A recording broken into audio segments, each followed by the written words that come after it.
Hello, everyone. I am so delighted to be joined by two folks today as we talk about all things building equity into our products. So, we have two lovely guests with us today. For those of you who have listened to the Fearless Futures podcast, you'll know this is a different voice. I'm your host for season 2, Sable Lomax, she and her. Hannah Naima McCloskey was our lovely host for season 1, and we took a different approach this season by talking to different guests who do various things throughout their careers. And I'm really excited for this particular conversation, folks. I'm not going to put you in the hot seat, I promise. But when I think about a lot of the conversations that folks have with respect to equity in general, a lot of it centers around customers, products, services that are more external facing. So when we thought about who to chat with about that behind the scenes, literally I said Jonathan, and Hannah said Mark, and I said, yes, that's it. That is the setup. So I'm really excited to chat with you both today. Before we jump in and I read your bios, folks, how's it going? You're a couple of hours ahead of me, but how's your day going so far? Really good, thank you. Yeah, excellent. It's great to be here, Sable. Thank you. Likewise, Sable. Yeah, it's a good day so far. And the way I like to start all my conversations with Jonathan, how's the weather on your end? It's beginning to feel like spring over here in the UK at the moment. So I definitely won't be complaining. It's very mild and pleasant, and there's leaves sprouting on the trees. So yeah, it's a good day. Leaves on the trees is always a good sign. How about you, Mark? We're not that far apart, so it's good. I don't want to turn it negative, but the big issue around us is people are cutting all the daffodils out of the parks and taking them home rather than leaving to people to share. And I actually saw someone doing it this morning when I was out, and I almost confronted them, but decided I needed to be in good shape for today, so let it go. But no, it's the flowers are coming through. We could do a deep dive on daffodils next time we chat. Okay, because I don't want to waste any more time. I'm going to read bios, and then I promise you we're going to jump in. So, Jonathan English is the co-founder. I have my cards. You see this? We're branded, folks. Jonathan English is the co-founder and managing director of Skeleton and helps businesses and brands do remarkable things with video. He believes video has the potential to change the world by delivering powerful messages to the right people. He also injects his knowledge and passion into the culture of the agency, ensuring it remains a vibrant and exciting place to work. Most recently, Jonathan has started working with colleagues to take Skeleton on a journey of building equity into the agency's products and processes. Mark Watson is Managing Director, International Agency Services at The Marketing Store, a global customer engagement agency. During a close to 30-year career in marketing, has worked with some of the world's biggest brands and held agency leadership positions in the UK, USA, Europe, and now globally. Through that time, Mark has seen the industry evolve and evolved himself with the goal of creating a business where everyone can belong and grow. So before we dig into all things building equity into our products and processes, I would love to ask you both, what would you highlight as the aha equity mic drop learning moment for you? This could be recent, this could be a couple of years ago, but one of those moments where you literally have to sit back and digest what you just witnessed or heard or read, because it truly had a lasting impact. I don't want to call on you because I don't know who might have their story ready, but feel free to jump in. All right. So I don't want to feel like I'm playing up to the audience here, but if you want to call it a mic drop moment, it actually was the Design for Inclusion training at Fearless Futures. I think I've always been aware of inequality and inequities at a level, and I've always hopefully tried to be an ally, and although I didn't really know what the word ally meant when I was trying to be one back then, I guess, but I've always tried to push what I think is forward right. But I think it was really within that training, there were a couple of exercises, but the most impactful to me was the whole nonagon approach, where you to begin to understand that the systems, if the systems are designed by people, they are inherently designed to benefit people. And if someone benefits, someone's oppressed. And really just shifting that paradigm of then saying, okay, well, how do we redesign the system to make sure everyone is included? And it was honestly, it was I think it was day one of the 4-day session, and I could have walked out after that first exercise and gone, okay, I've learned a life-changing point of view here. And absolutely, it was that for me. I'm glad you stayed and didn't leave after day 1.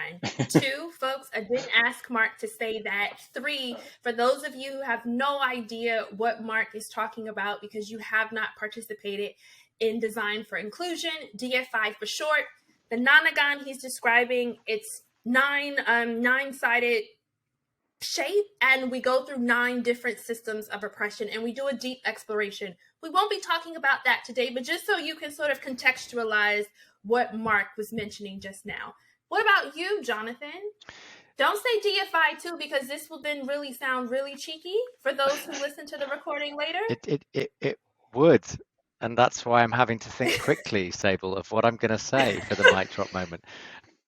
I wasn't going to expressly mention it, but I've been very fortunate and I think privileged to have gone through it as well, and so I can totally, what Mark's saying resonates with me. But I was just going to really say more generally, I think the mic drop has been appreciating the complexity of the space around equity and inclusion, and the energy that's needed to change it, to make change. I think there's a lot of inertia in the systems that exist, and that's hard. You can't break that down in a day. That's a lot of there's a lot of inertia there. And I also there's a book I read last year, which you've probably heard of, called Atomic Habits by a gentleman called James Clear.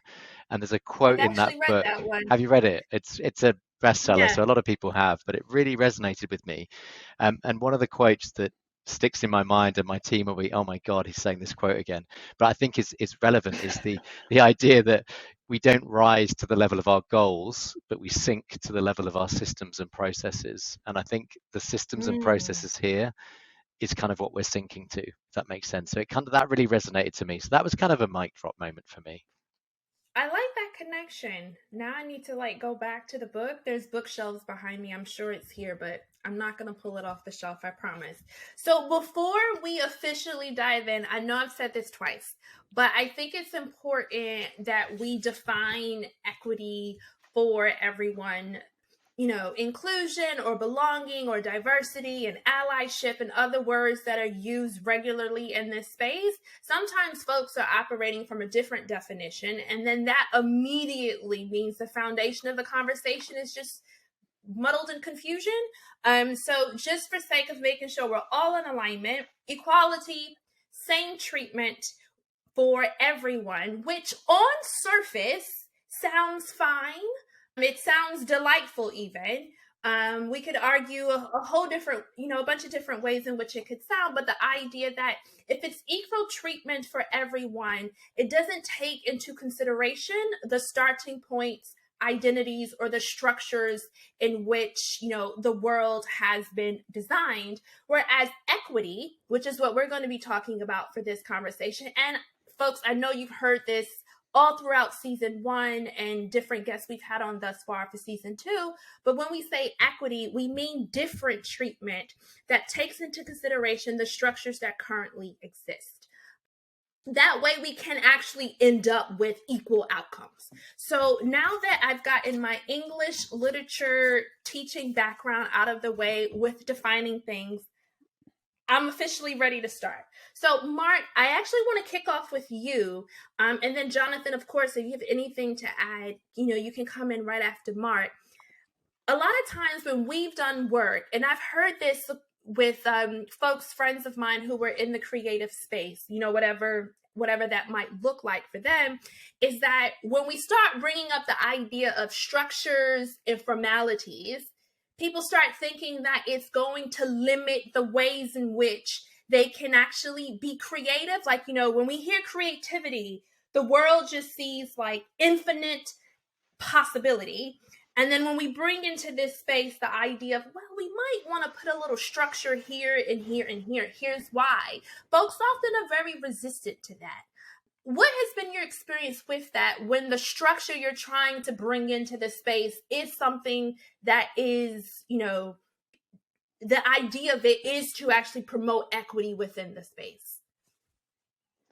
Yeah, I think it was David Ogilvy. I should have researched it. Talked about nothing gives you the more freedom than a tight brief, and I think with the way we run the agency, it is actually, even though it's a creative shop, the way I run the business is fairly structured to start with, and I thought that's a really interesting perspective that actually when it's less structured, maybe the norms get fallen to, and then that doesn't allow everyone to shine in the way they could.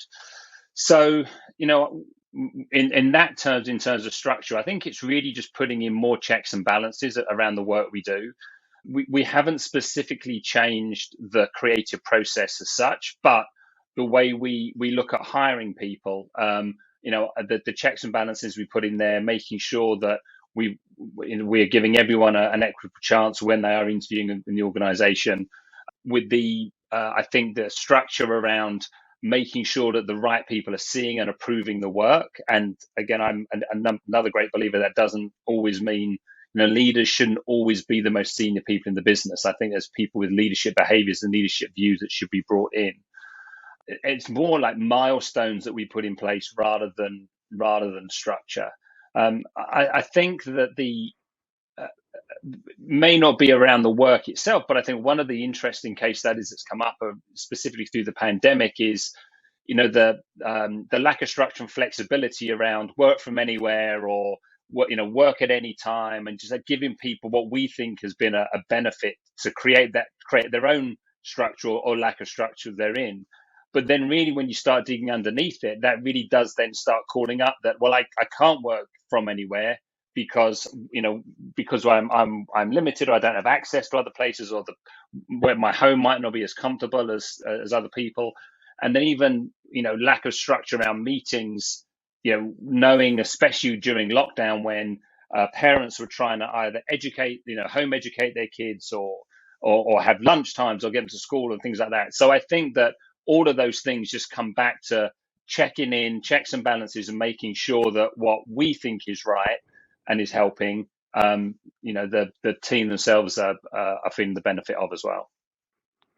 Yeah, I think like Mark, we're actually quite a structured organization in many different ways. The processes we have in place, actually having good structure and processes in place, like that quote I just gave, leads to better outcomes. That's for sure.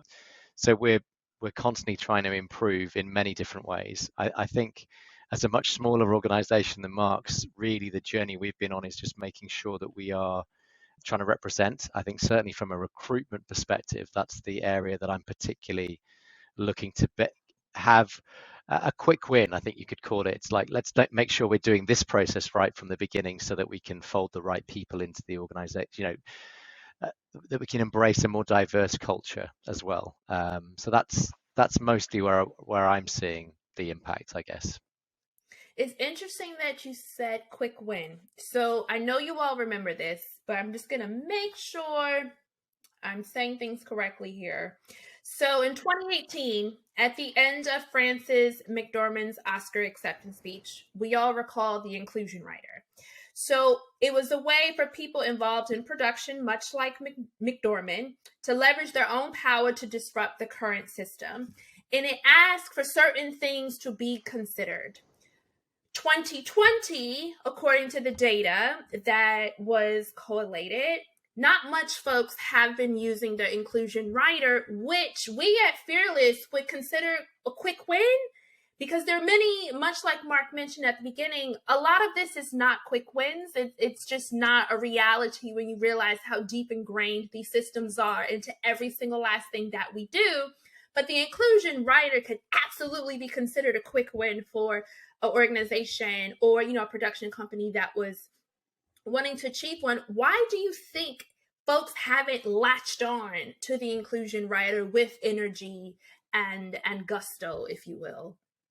I think actually that is, at least to me, I mean, I'm not in that industry, so I can just give a perception from where I sit. But the way that rider was written, it actually turns a gesture into something tangible. And I think through this journey, I think one of the expressions I've read is going to show us your receipts. So you're showing, you keep saying you're going to do these different things. Well, actually step up and do it. And I think that the rider itself having it implies that people go to existing and known entities that they've worked with that are, again, probably designed for their business already. So it's hard work to then resource, go and find different talent and bring that in. And I can only assume, and again, it is just assumption, that it's too hard for them, and ultimately makes them really accountable. And that's through that transparency, which is why I think it's strange they're not picking it up. But I think it's they're shying away from how difficult it is. I would agree. I mean, obviously, Hollywood, there's a great deal of power there in terms of the kind of the seat of storytelling around the world.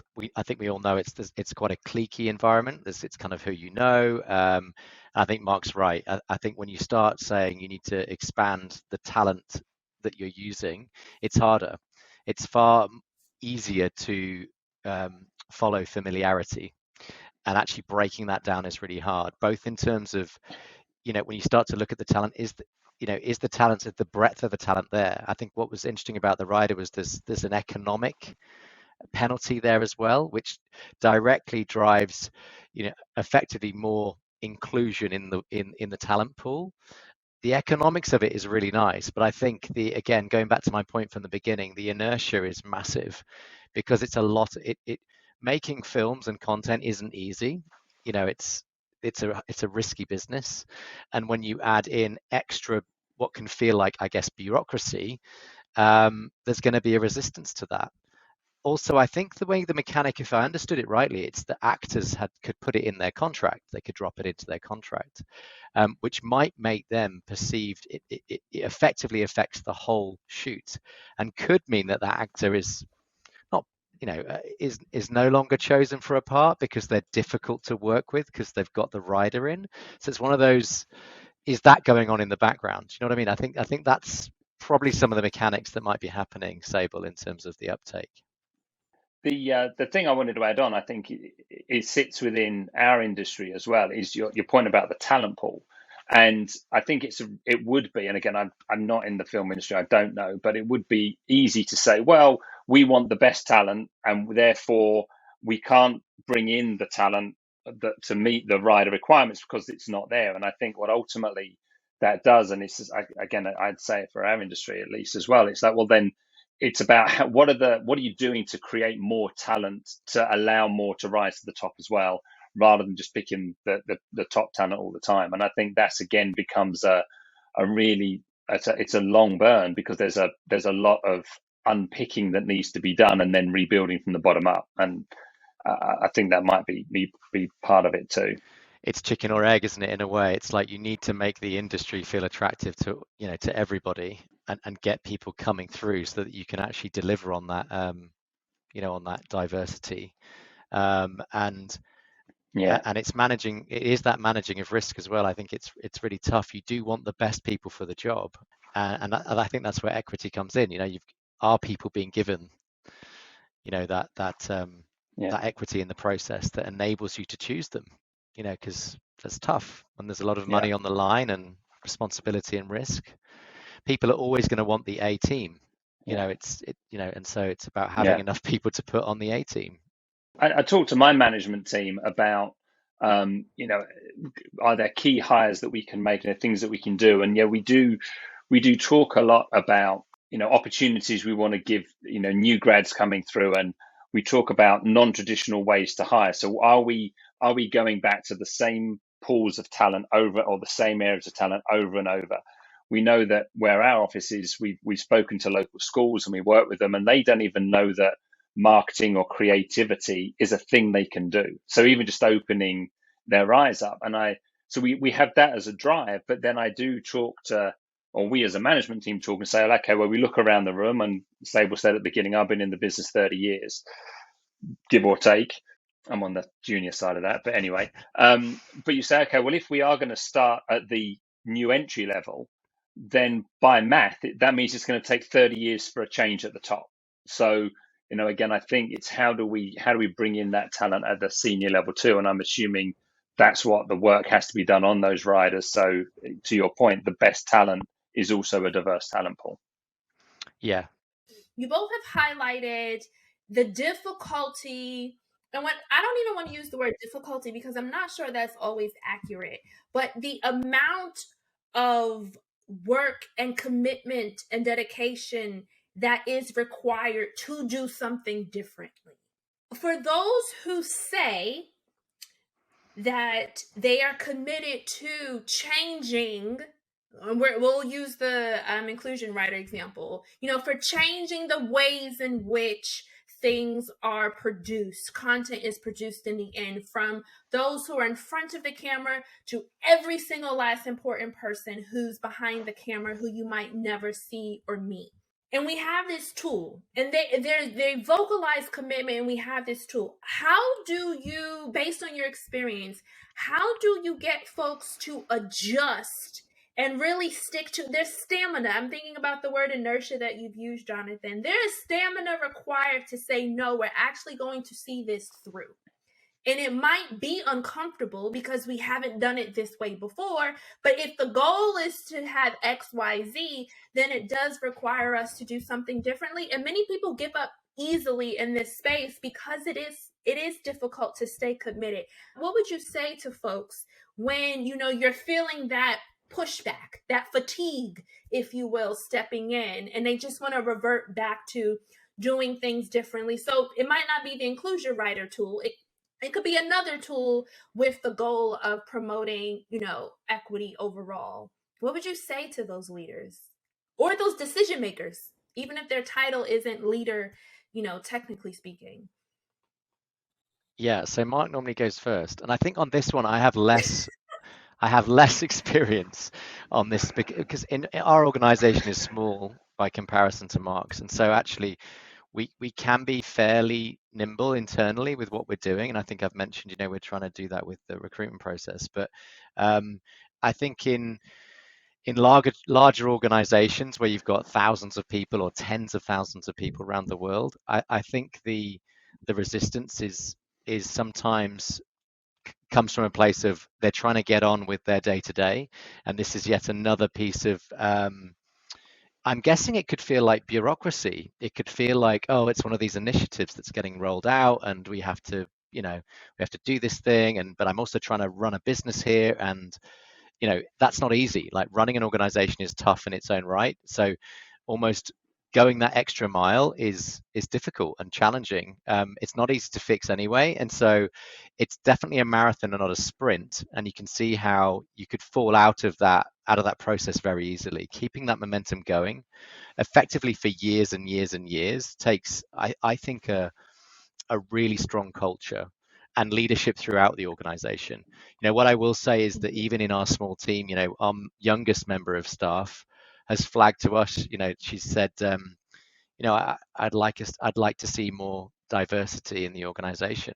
We have a really good mix. We have more females than males in our organization, but she was flagging there should be even more diversity than that. And I think that's how you keep it going, Sable, is you have to have leaders throughout that are championing this and keeping it top of mind and keeping it, a priority. I think that's how you keep it going. If you don't have that, it rapidly becomes flavor of the month or the thing we're doing, and then it just gets, it just burns out, right? There's just too, yeah. That would be my take. I'm not going to deviate much. I agree, Jonathan. I think in a larger organization, I think it starts with honesty. And I think the first honest conversation is, we're not going to fix this. I was chatting to someone again about there being no end goal or end zone in this, and they said, well, maybe not in our lifetime, which was a bit daunting. But I think reality, like, well, are we going to correct everything in the next 20 or 30 years? You'd hope so, but I think it's a tall order. So people have to understand this is ongoing. I think Jonathan's absolutely right as well. It can't be an initiative, and initiatives come and go. It has to be built into the culture. And at the Marketing Straw and Harvey, it's absolutely from our CEO of Harvey all the way through the organization. We are constantly reminded of the importance of this. And there are some good allies, and I think some of those from from speaking to the marketing store, people like Gemma, people like Susie, Weldon, Chidi. There's a real group that fuel that. And I think the other piece is somewhat showing the cost of failure. So you can look at it as a business cost, because we know that doing the right thing will make us more profitable, will bring us better talent, which will attract better clients. So there's the commercial side of it. But equally, what Harvey and the marketing store have done is taken time to listen to people's stories, and especially when there's been seismic events over the last 2 or 3 years. We've taken time for people to come forward and be brave and vulnerable and share those stories. And when you hear people that you've worked with day in, day out, or from across the Zoom call, tell you just a story that you cannot believe happens in this day and age, let alone to someone it absolutely humanizes it and shows that this isn't something we can give up on. And I've got to give credit to the leadership of our organization to be able to have a position where they allow people to talk in that way, and then obviously give credit to the people that they're prepared to be vulnerable and share stories that they have, which are truly moving and to be honest, disturbing as well. Mm-hmm. And then I think people see why we're doing it. Then they see that this isn't just red tape to check boxes. There was something there, this idea of humanizing, and I really appreciate, people often will highlight the commerciality of it all. When organizations are led by women, the revenue is XYZ over those led by men. When the organization is more diverse from a racial standpoint or gender perspective, these are how those organizations perform. And you hear those numbers quite regularly quoted. It could be Business Insider, Forbes, and New York Times, The Guardian, whatever it might be. But this idea of, what about doing the work because it's the right thing to do? Because we are working with folks that, due to their identity, are often dehumanized, not just in the workplace by these structures that weren't designed with them in mind, but also outside of the workplace. And what's the impact of that? I really just, the fact that there's safety where folks feel like they can be transparent, I think is already a good sign and a really strong sign to the work that's been happening. But this idea of, let's not focus on the business case, because the business case is flawed. Because when I think about all of the Wall Street crashes and all of the wonderful, and I'm being very sarcastic here for those who don't know my humor, all of the wonderful things that have happened economically, that was all written by white men, yet run by white men. Yet we don't have to, have a business case to say why we need to keep them. So I really like us moving into that space of, let's do it because it's the right thing to do, versus, how can we increase our bottom line by saying, oh, we have a woman leader. Oh, we have a trans leader. Oh, we have a disabled leader, because then we're moving into the representation box, which we know doesn't necessarily solve these problems and these deeply rooted issues at all. Now, you all work with clients, and you all might be on your individual journeys in this space. Skeleton and the marketing store and Harvey might be on journeys as organizations, but that doesn't mean the clients that you work with are on these journeys themselves. So how do you balance, you're in a client meeting, or maybe it's a pitch or something, and there's a couple of red flags happening, and you're like, oh, how do you balance that relationship when you're starting to identify, if we do it that way, the client might get what they want, but that's not actually holding ourselves up to the principles we're trying to, interweave within the ecosystem of Skeleton or the marketing store. Have you experienced that thus far, or has it not really shown its head yet? Because if it haven't, I almost want to promise you it will eventually. I can go, Sable. I'll be really quick. It hasn't really come up for us that much, if I'm honest. And I think one of my points I was going to make earlier was actually just being conscious of these things. Like that's almost for me the beginning of any journey is going from ignorance to being conscious of the problem and the issue. I think it's partly the nature of the work that we do. It just hasn't come up, both in terms of the strength of opinion and how we show up in the world as Skeleton is evolving and changing. We've got a long way to go. Like we're just at the beginning of this journey, really, if I'm honest. And so I think as we go on that journey, we're going to start to feel that friction and that tension more. But it hasn't been something that's come up. Sable, I look forward to the day when that starts to happen a lot more, and we can kind of, I guess, fight that battle. But yeah, at the moment, it's not a big problem for us. Yeah, Mark, I don't know whether you've got a different perspective or a different experience. No, probably the team at the office will joke that I'm not close enough to the real work to see if it would happen. But I think I would hope that I would.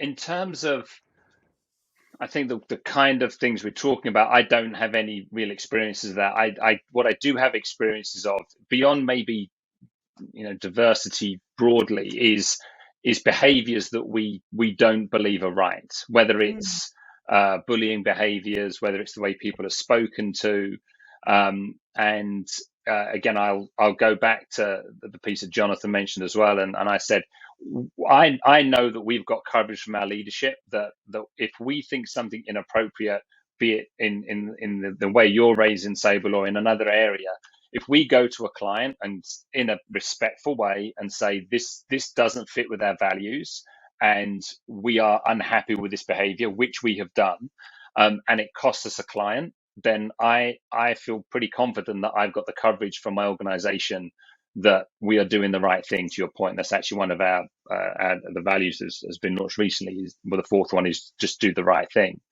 So yeah, I don't think we've experienced that. We haven't really had pushback in terms of the work as such. I think where there's opportunities that we would try and like to lead more on is the suppliers and the partners they use. So are they just, it maybe goes back to that rider conversation. Yeah, we always use this supplier because we know we can trust them. I'm not going to oversell it because we haven't locked it in yet, but we're working on something that we're loosely calling a responsible purchasing protocol, where we will always bring a diverse supplier or someone who believes in sustainability to the mix when we present to the client, even if they're more expensive, and we would expect them to be based on scale. And then we will encourage the clients to look at that as an opportunity. But again, I think it's down to the teams having the bravery to come back to the office and say if something's not right or the work's not going in the right way, that they need to call it, and we have to have the conversations with the clients. I think is the way to do it. There's a thread there with when the leadership is on board and is truly committed to this work, it makes other decisions easier. For other decision makers throughout the organization who might not be senior vice president or, executive, there's so many names, executive vice president, associate director of the blah, blah. It gives them the ability to, have that courageous conversation, not just with leadership to say, I'm not too sure this is the right partnership for us, but to also challenge in those moments. And it's interesting because when we do work with clients, and we work with them in various capacities, depending on resource, we'll say, well, we need to get your leadership on board, because it doesn't matter if everyone else is in agreement. If they don't have the backing of the leadership when it comes to these difficult conversations, it's not that your work is going to be voided, but it does make the journey, as an organization that much more challenging. I love that. And values. Jonathan, because you're co-founder at Skeleton, what has that process been to outline these are our values and we're going to stick by them? But also, Mark said, we've added a value to recognize you might get to a space in the journey where you might need to adjust just a little bit in order to maintain integrity while doing this work. Love the do the right thing. I think that's a great addition, Mark. That's that should be in every company's set of values, really, shouldn't it? I'm just thinking, hey, that's one we need to add.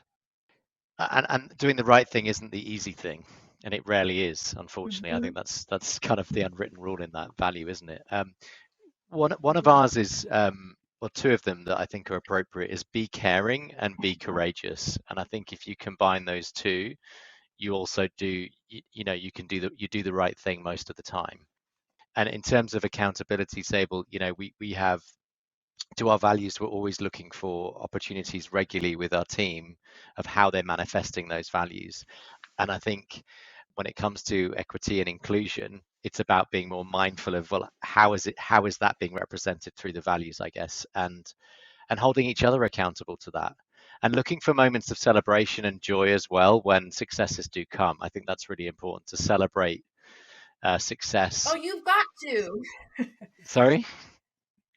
I said I didn't mean to cut you off, but you've got to celebrate when the successes come, because this work is a journey for sure. Yeah, but continue. No, I I think I was pretty much wrapping up, so it was a great interjection. So yeah, that would be my point. So the next question, Mark, I do recognize that you're slightly removed from this part of this work, but I do think you'd have some interesting insights as well. Jonathan, you might be more closer, just closer to it overall. So the one thing about inequities and oppression is that they're always here, and there are always countless examples of them, and how they show up in the world. Another thing is that I have found in certain instances that creative has almost exploited, if not actually exploited, various different marginalized groups and communities by doing things that were considered on trend, trendy in that moment. And it's very interesting when we're in a 24-hour news cycle, between social media and all the different mediums, this push to always have content, interesting things can emerge. And a few of them that I'm thinking about is when it was Kylie Jenner who was discussing inaccurately police violence, when one of the influencers, and there's so many, so let's not pretend we know them all because we'd all fail that test, this idea of how to live off of $27 a day or 27 pounds a day. And when I think about how that was done, what about the actual working class communities who are trying to feed full families? And then the creative spin on that. What about actual communities of color, internationally? Because oftentimes we will contextualize within the USA and the UK, but police brutality is a global problem. What about those in those communities? And then you hear Kylie Jenner discussing this really difficult situation inaccurately. How do we maintain, for those who do this type of work, this type of creative output, what would your suggestions be in terms of maintaining integrity when there are trending moments that are being, going viral, if you will, to say, like, maybe we should not do that. Maybe that is a fail. What are those, to use your words from earlier, Mark, what are those checks and balances to make sure we're not actually exploiting people of color or trans women or disabled folks and so forth and so forth? That was a long background, but, I just wanted to give some color there. In those situations, I think what the Marxists are trying to do is hold a mirror up to what's going on in society.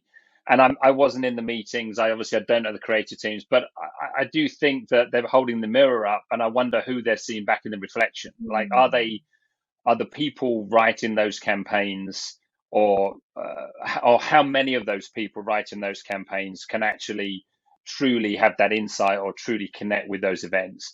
We work with a journalist called Neef Ekpudum, I think I pronounced his name correctly, and we use him on campaigns sometimes, and some of the work. And when we talk about doing work in this space, he said that in order to do that, you've got to have the brands, the teams working on it have to have a genuine recognition of the struggles that those people need to navigate in their day-to-day experiences. Like, unless you've got that genuine recognition, then you shouldn't be putting campaigns against them. And I think that's quite insightful, and I hope we live up to that. The examples you use there also seem to use the brands to present the solutions, whereas I think some of those campaigns that hit on these actually ask more questions than they do. And I think there was that Danish TV, I think it was called All That We Share, where they had the groups. I don't know if you remember it. They had everyone to put them all in boxes, so there were, you know, football thugs and medical staff, and everyone was in a box. But then they started asking questions about, well, who's ever been bullied, or who feels lonely, and you saw them mixing together, and it was really kind of thought provoking rather than solutions. I think Heineken's World Apart was another example of that. I think it's got to start with authenticity, which I think is easy to say, but the authenticity comes from the people writing the campaigns truly understanding and experiencing those experiences themselves. That was a great answer, Mark. Thanks for going first on that one. I think I think the other thing that just listening to Mark as well, and the angle I was going to take was that I think when you connect the product with the campaign message, and you're on a real tightrope here of it potentially backfiring. And I think if at the end of the day, marketing is manipulation, and if you're riding that wave, I think there's massive risk there, and audiences see through it. I think the authenticity point, Mark, is spot on. You know, it doesn't take much for it to flip into manipulation rather than authenticity, and people see through that these days. I think you almost have to separate product and service. And if you want to take a stand against something that this, you know, a negative point in the status quo, then fight that point, but disconnect it from your product, disconnect it from your bottom line and sales, and you know, the Aldi example's classic. It's just, you know, they're trying to promote the fact that there's bargains to be had at Aldi. You know, it just doesn't smell right. I think a brand that does it really well is the ice cream company, the really famous one that I can't remember the name of. Baskin and Robbins, I think. Ben and Jerry's, sorry, thank you. Ben and Jerry's is exactly what I was thinking of, Mark. They're really good at putting out content that kind of cuts against the status quo, but almost in a kind of, don't buy our product if you don't like our opinion, but our opinion is this should be challenged. And they've always been a challenger kind of brand that's come up from nowhere. That communication seems to work well. I think when you cross the line, it backfires very quickly.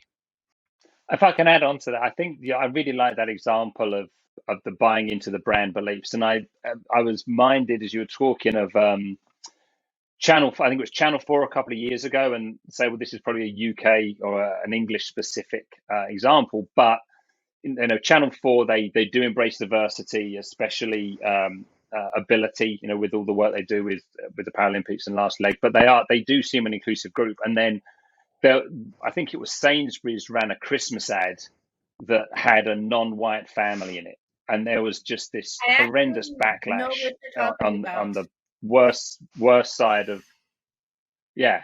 Well, Channel 4 then pulled all of the Christmas ads from all of the brands that all featured non-white families and played them all at once, and said, right, we're going to dedicate, I can't remember the name of the campaign they did, but they basically played them back to back and just said, you know, Merry Christmas to everyone, or Happy Holidays to everyone.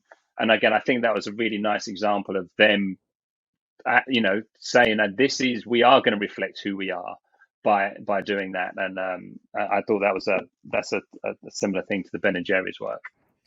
Before you started sharing that, Mark, I was simply going to say we got a chance to talk to Chris Miller from Ben Jerry's. I think that was episode 4, on this idea of radical communication and what is Ben and Jerry's process to take the stand that they do when at the end of the day, they are an ice cream company. You might find their ice cream to be delicious. I personally do. 2 of my favorite flavors are from Ben and Jerry's.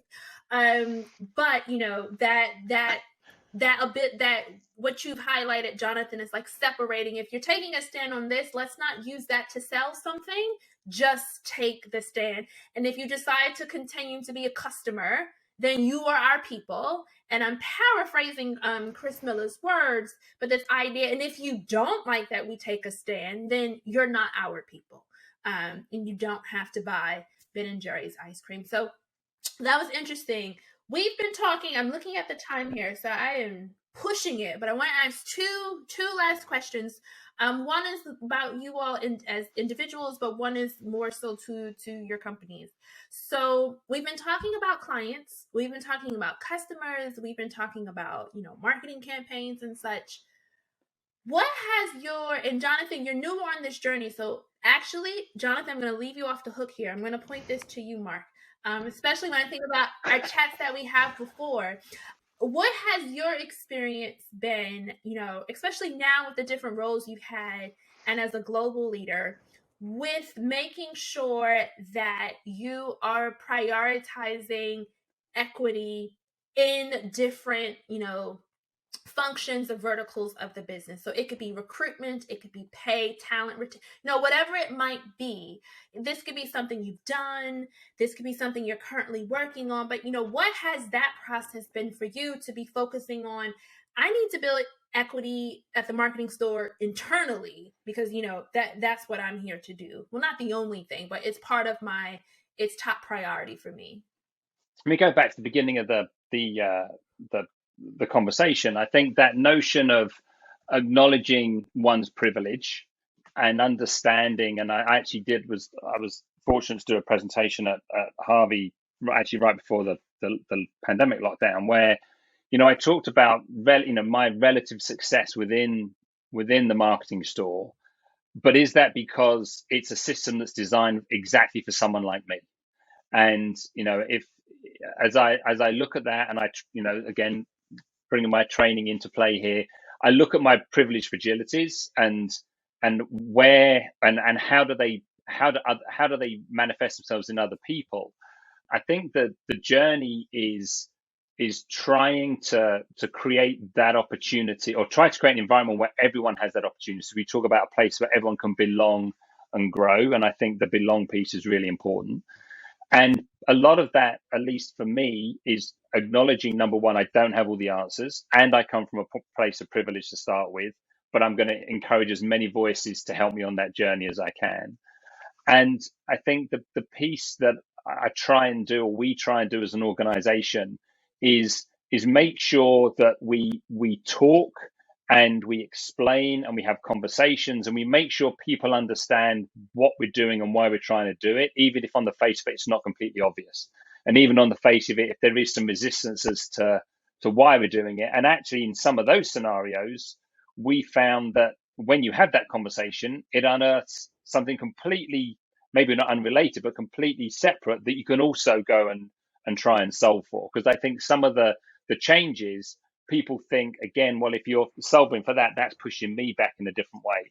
So it's about, and that's why it is so hard, as Jonathan says, because there's not a single thing we can do to fix everything. It's constantly looking and being aware of how, of the different needs everyone has, and how do we deliver against those. Mm-hmm. I just appreciate that self-reflection of going and then publicly, if you will, am I here because of the way systems have been designed, or have I gotten here by a different, something just not that? You asking that question is different than someone else who always might find themselves asking that question. And really reflecting on who doesn't have to ask certain questions, who doesn't have to question certain decisions, and who spends extra time thinking through what might this mean and all the different scenarios and how this might play out. 5 minutes to spare here. Jonathan, I'm going to have you answer this first because I just picked on Mark, but if you could have dinner with anyone in the equity space, okay, and equity is a large space, so, the world is your oyster in this response, past or present, if you will, who would it be and why? Dinner with anyone in the equity space, past or present, who are you chatting with, Jonathan? The person that springs to mind, can I pick two people? Yes, you can cheat. Okay. Go for it. I would love to sit down with yourself and Hannah. Seriously. I actually, We can make this package. I find the work that you guys do is incredible, and I would love to hear more about your own personal stories and journeys that's taking you to do the work that you're doing. Yeah, it's literally top of mind right then. I was just like, I've just been wanting to do that for quite a while. So I know I know that you're all the way over in New York, but Sable, that'd be fantastic. I think the work that you do is Well, incredible. that's easy to figure out. Where some folks have picked, someone from the past. It's like, well, unless we connect to the spirit world, I can't really help you there. But that's what we could do, and I could hear you and see you perfectly. Mark, past to present, who are you having breakfast, lunch, or dinner with? I might go somewhere different here. I think there's so much out there, and I've probably only just scratched the surface in terms of what to read and learn. I think I'd like to go to dinner with someone with a really opposing Oh. view. Like I'd like to, and I'm actually minded to this. I mentioned that Heineken campaign before. Um, I think I would like to understand more why people, where they got that deep-seated belief that the system isn't broken. And I see so much in, not just in the US, in the UK as well. It would probably be a short dinner. I might need some protection. But again, I think part of that journey is really understanding, and it wouldn't be to try and educate them in any way, because I keep saying I don't have the answers, but I'd like to understand the perspective from that side, why they are so fervent in those beliefs and not willing to change them. I just remembered the Heineken campaign's called Worlds Worlds Apart, apart. and Okay. that's the yeah. So One of the guests, I think this was episode 3. I'm really trialing my memory here, but Zach, who's at Expedia, he had a similar answer. He had 2 folks too. I forget who was his first person, but the second wasn't even a person. It was like a room of CEOs, like Fortune 500 CEOs almost, who are obviously in positions of power, who don't always, sign off a green light. Some of these really good ideas and things that would allow for equity to enter into their companies. He wanted to sit and have dinner with them. If I recall, he didn't want to probe. He just wanted to hear how they talk and how they think. If I recall that in correctly. So that's interesting, how everyone's answering this question. But thank you, Jonathan, for your time, for your energy. Thank you, Mark, for your time and your energy. And I'm going to make a note that you're on the younger end of 30. I think that's important to amplify and highlight in terms of your experience. I did not forget that. It's been great chatting with you both. thank you. And I would love to hear more from you both as you continue on and in this journey in equity and inclusion at the marketing store and at Skeleton. Great. Yeah, thank you Thanks, very much. Sable. Thank you for having us.